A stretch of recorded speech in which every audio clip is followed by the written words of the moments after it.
June 14ರವರೆಗೆ ರಾಜ್ಯದ ಹಲವೆಡೆ ಮುಂಗಾರು ಅಬ್ಬರಿಸಲಿದ್ದು ನಂತರ ಮಳೆ ಕಡಿಮೆಯಾಗಲಿದೆ. ಮುಂದಿನ 4 ದಿನ ಕರಾವಳಿ ಹಾಗೂ ದಕ್ಷಿಣ ಒಳನಾಡಿನ ಜಿಲ್ಲೆಗಳಲ್ಲಿ ಭಾರೀ ಮಳೆಯಾಗಲಿದ್ದು, ಶನಿವಾರ ಜೂನ್ 13ಕ್ಕೆ ಕರಾವಳಿ ಪ್ರದೇಶದಲ್ಲಿ ಆರೆಂಜ್ ಅಲರ್ಟ್ ಘೋಷಿಸಲಾಗಿದೆ. ಕಲಬುರಗಿ, ಬೀದರ್, ವಿಜಯಪುರ, ಬಾಗಲಕೋಟೆ, ಬೆಳಗಾವಿ, ಬಳ್ಳಾರಿ, ತುಮಕೂರು, ಚಿತ್ರದುರ್ಗ ಜಿಲ್ಲೆಗಳಲ್ಲಿ ಸಾಧಾರಣ ಮಳೆ ಆಗಲಿರುವ ಕಾರಣ ಯೆಲ್ಲೋ ಅಲರ್ಟ್ ಘೋಷಿಸಲಾಗಿದೆ.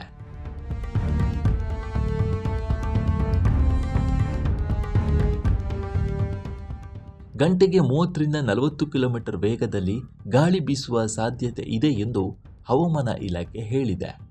ಬೆಂಗಳೂರಿನಲ್ಲಿ ಮೋಡ ಕವಿದ ವಾತಾವರಣ ಮುಂದುವರಿಯುವ ಸಾಧ್ಯತೆ ಇದೆ. ದಕ್ಷಿಣ ಕನ್ನಡ, ಉಡುಪಿ, ಹಾಸನ, ಚಿಕ್ಕಮಗಳೂರು ಹಾಗೂ ಮೈಸೂರು ಈ ಜಿಲ್ಲೆಗಳ ಕೆಲವು ಕಡೆ ಬಿರುಗಾಳಿ ಸಹಿತ ಗುಡುಗು ಹಾಗೂ ಸಾಧಾರಣ ಮಳೆಯಾಗಲಿದೆ ಎಂದು ಹವಾಮಾನ ಇಲಾಖೆ ತಕ್ಷಣದ ಅಲರ್ಟ್ ಘೋಷಿಸಿದೆ. ರಾಜ್ಯದಲ್ಲಿ ಮುಂಗಾರು ಅಬ್ಬರ ಜೋರಾಗುವ ಲಕ್ಷಣಗಳು ಗೋಚರಿಸಿವೆ.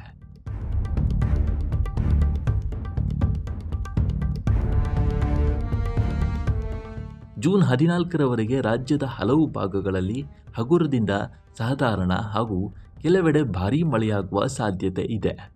ಅಲ್ಲಲ್ಲಿ ಗುಡುಗು ಸಿಡಿಲು ಸಹಿತ ಜೋರಾದ ಗಾಳಿಯು ಬೀಸಲಿದೆ ಎಂದು ಹವಾಮಾನ ಇಲಾಖೆ ಮುನ್ಸೂಚನೆಯನ್ನು ನೀಡಿದೆ. ಇಂದು ದಕ್ಷಿಣ ಕನ್ನಡ, ಉಡುಪಿ, ಚಿಕ್ಕಬಳ್ಳಾಪುರ, ಚಿತ್ರದುರ್ಗ, ತುಮಕೂರಲ್ಲಿ ಭಾರೀ ಮಳೆಯ ಅಂದಾಜಿದ್ದು ಯೆಲ್ಲೋ ಅಲರ್ಟ್ ಕೊಡಲಾಗಿದೆ. ಬೀದರ್, ಕಲಬುರಗಿ, ಯಾದಗಿರಿ, ಧಾರವಾಡ, ಗದಗ, ರಾಯಚೂರು, ಹಾಸನ, ಶಿವಮೊಗ್ಗ, ಚಿಕ್ಕಮಗಳೂರು ಜಿಲ್ಲೆಗಳಿಗೆ ಭಾರೀ ಮಳೆಯ ಅಲರ್ಟ್ ಕೊಡಲಾಗಿದೆ.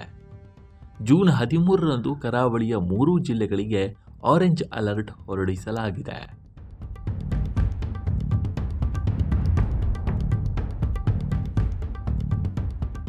ಕಳೆದ 48 ಗಂಟೆಯ ಅವಧಿಯಲ್ಲಿ ಉಡುಪಿ ಜಿಲ್ಲೆಯಲ್ಲಿ ಭಾರೀ ಮಳೆಯಾಗಿದ್ದು 71.5 ಮಿಲಿಮೀಟರ್ ಮಳೆ ಕಾರ್ಕಳ ಹಾಗೂ ಮಾಳದಲ್ಲಿ ದಾಖಲಾಗಿದೆ.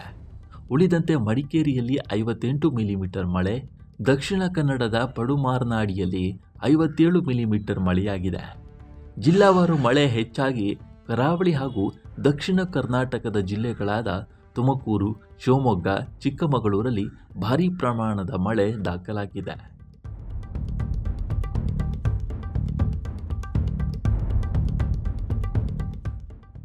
ಬೆಂಗಳೂರಲ್ಲಿ ಸಾಮಾನ್ಯವಾಗಿ ಮೋಡ ಕವಿದ ವಾತಾವರಣ ಇರಲಿದೆ.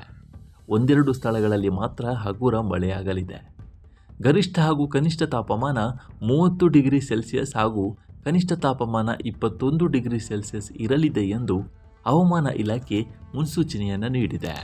ಈ ವಿಡಿಯೋ ಇಷ್ಟವಾದರೆ ಲೈಕ್ ಮಾಡಿ, ಶೇರ್ ಮಾಡಿ ಮತ್ತು ನಮ್ಮ NCIB ಚಾನಲನ್ನು ಈ ಕೂಡಲೇ ಸಬ್ಸ್ಕ್ರೈಬ್ ಮಾಡಿ. ಮುಂದಿನ ವಿಡಿಯೋದಲ್ಲಿ ಸಿಗೋಣ. ನಮಸ್ಕಾರ.